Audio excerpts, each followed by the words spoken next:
302-307 IPC, 727 Arms Act, 16, 18, 20 UAPA Act of PS Pony pertaining to the terrorist attack on a pilgrim bus which was coming from Shiv Khodi on 9th of June 2024.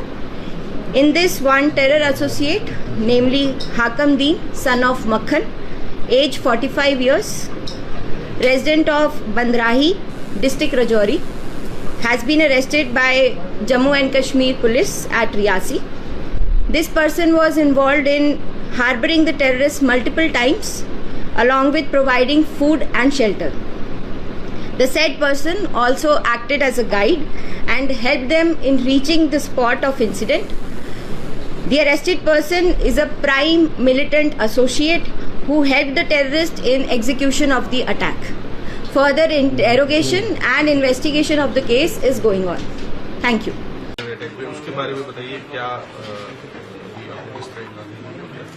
देखिए, जिस दिन से ये attack हुआ है उस दिन से जम्मू कश्मीर पुलिस इसके ऊपर लगातार लगी हुई है। कई सारे सस्पेक्ट्स को राउंड अप किया है, सस्टेन्ड इंटेरोगेशंस हुई हैं उनकी, और उसी में हमें ये एक आज बड़ी सफलता हासिल हुई है, जिसमें ये रजौरी बंदराही का रहने वाला हाकम दीन, उसने कन्फेस किया है कि उसने इन मिलिटेंट्स को रुकवाया था, ठहराया था, उनको गाइड का भी काम किया था, उनको उन जंगलों से लेके गया था स्पॉट पे, और उसके बाद वो स्पॉट पे रुका रहा। उसने फायरिंग की आवाजें भी सुनी हैं और वो होने के बाद उनको लेके भी निकला है।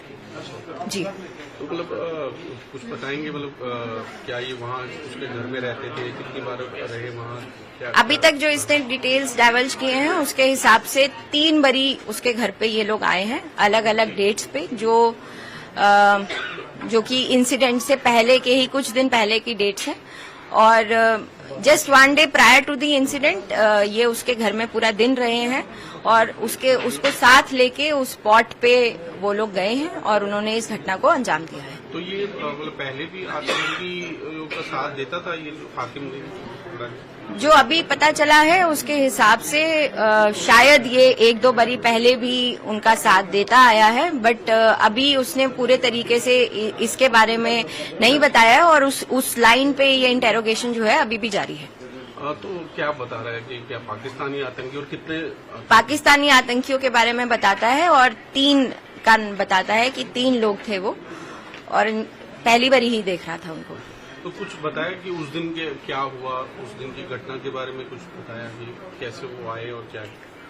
उसने इतना जरूर बताया है कि उसने जब उस एरिया को थोड़ा रेकी किया तो उसने ये इंश्योर किया कि सीसीटीवी कैमरास जो हैं वो कहीं से भी उसकी फोटो को, उसकी इमेज को या उन मिलिटेंट्स की इमेज को ना पकड़ पाए, तो उसने ऐसे ही रास्ते से उनको, जंगलों के रास्ते से उनको स्पॉट पे वो लेके गया है, और इतना उसने अभी तक अपने डिटेल्स में डाइवर्ज किया है। तो मतलब खाना भी उनको खिलाया और पूरा गाइड भी किया?